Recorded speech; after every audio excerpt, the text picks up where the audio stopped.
Hello mga Mars! Welcome back to my channel, Karin Scoop Station here.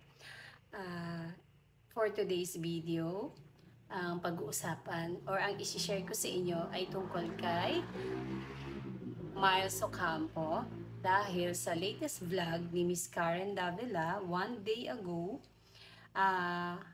Tampok po si Miles Ocampo sa vlog ni Miss Karen. Ang title ng vlog na ito ay Miles Ocampo, Message for True Love, Elijah Canlas. Pero dito sa vlog na to ay na-share ni Miles Ocampo kay Miss Karen Davila ang kanyang pinagdadaanan tungkol sa kanyang thyroid. Diba? Alam naman natin lahat or na inoperahan si Miles sa thyroid po, di ba? Siya napansin din niya na hindi siya pumapayat kahit ano daw gawin niya, nagpipilates daw siya, pero mataba pa rin daw talaga siya, hindi siya naglo-lose weight at kunti na lang nga din ang kinakain niya kasi nga super diet siya. Pero bago yun, nakita natin si Miles na super sexy. Yung sa Batang Quiapo, sexy siya doon.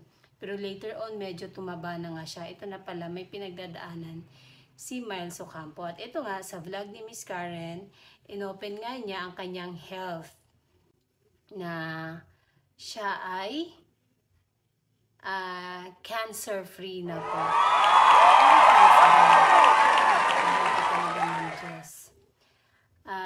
I'm sure super happy ngayon si Miles Ocampo dahil cancer-free na nga siya. Sabi niya kay Karen, quote and unquote, yung doktor ko, sinabi na ito ang situation ko na parang ayaw pa nilang sabihin yung cancer sa akin. It was malignant at ang laki na niya. Kung hindi ko po siya naagapan, posible talagang kumalat. Tapos yan, nalaman daw niyang cancer niya after na ng operation. Tapos ngayon nga, sabi niya, yes, I'm cancer-free, but yun na nga, maintenance for life.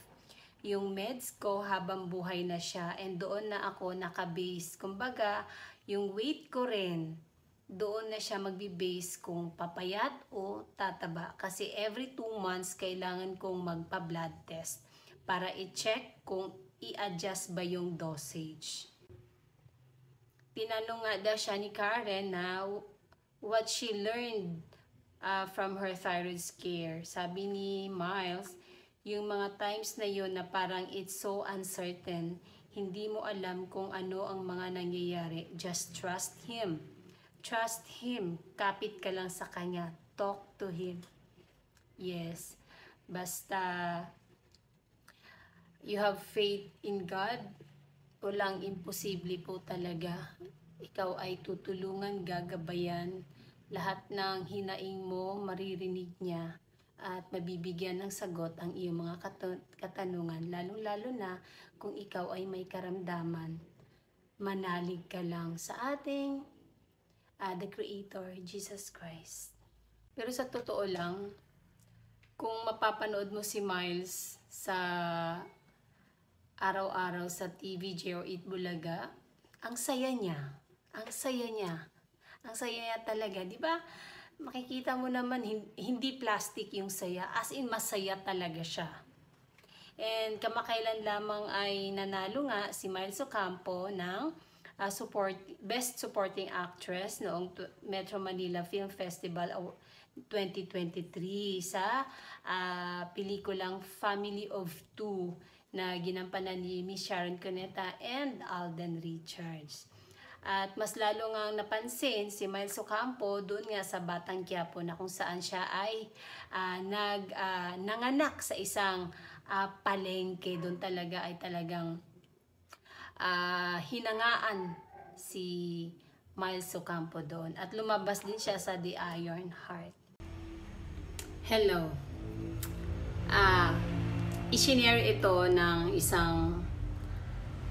I-share ito ni Everything Armain sa kanyang Instagram account.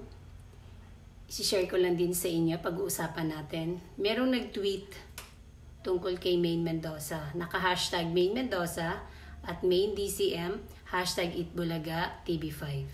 Sabi niya, ito yung green dress sa prenup shoot nila ni hubby niya. Ang babaeng walang pake kahit ulit-ulitin ang damit. On and off cam. Siyempre, sumagot si Maine. Ang tagal ko ng curious, hindi ko gets yung big deal sa iba ang pag-ulit ng damit ng public figures. Hehehe, serious question. May issue ba sa pag-ulit ng damit?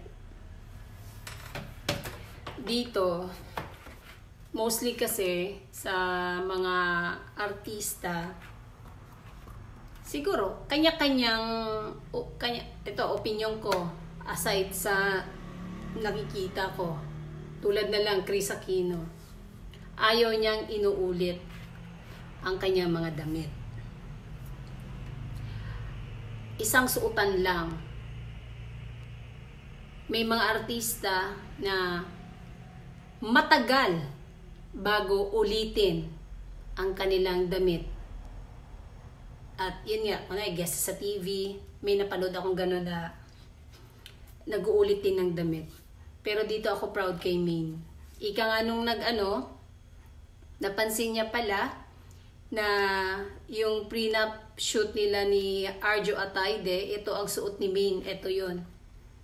Naka-green kasi ito kanina lang yan eh. Ito pala ang ibig niyang sabihin, green damit. Naka-green kasi si Maine Mendoza kanina. Lalo kang hahanga kay Maine Mendoza dahil wala nga talaga siyang pakialam na umuulit siya ng damit. Tao lang, no? Siguro naman, no? Wala siyang pakialam. Kaya dito, may issue ba sa pag-ulit ng damit? Wala talagang issue, Maine. Dahil, kung kami ang tatanungin, ilang beses namin inuulit ang damit namin. Pero syempre, hindi naman kami nakikita sa TV. Pero kami, Maine Mendoza, super proud kami sa'yo dahil kahit public figure ka, everyday ka nakikita sa TV, napapanood sa TV, ay hindi mo ikinahihiya na inuulit mo ang iyong mga damit. Kaya, saludo talaga. Lodi talaga to si Maine Mendoza. Kaya, walang problema sa pag-uulit ng damit kahit public figures ka. Nasa'yo na lang yan kung ikakahiya mong ulitin ang damit mo. Nasa tao lang yan. Kaya, wala. Ikaw na talaga, Maine. Ikaw na talaga, Maine Mendoza. Kaya marami nagmamahal sa'yo, Maine, dahil totoong tao ka talaga. Lalong-lalo na ang iyong asawa na si Arjo Ataide. Pareho kayong dalawa na totoong tao.